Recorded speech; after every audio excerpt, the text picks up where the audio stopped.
first of all हजुरहरूले चाहिँ हजुरको नेल्समा बेस कोट एप्लाई गर्नु होला अनि केयर गर्नु होला यसलाई for 60 second and then apply gel polish र मैले चाहिँ ब्लू जेल पोलिस एप्लाई गरिरहेको छु ह्याज अ बेस कलर हजुरले हजुरको चोइस अनुसार पनि राख्न सक्नुहुन्छ अनि त्यसपछि चाहिँ यो इफेक्टको लागि चाहिँ मेन गरी हजुरको base coat and white gel polish apply गर्नु होला मिडियममा दुईटै बराबर रेशियोमा हुनुपर्छ तर केयर चाहिँ गर्ने हैन है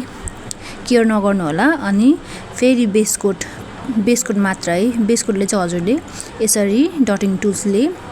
सबैमा थोपा थोपा लाउनु होला अनि यो चाहिँ आफै क्रिएट हुन्छ यसको इफेक्ट हजुरहरूले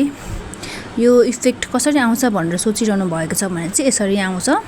so this is the final look apply top coat and cure it and thank you so much for watching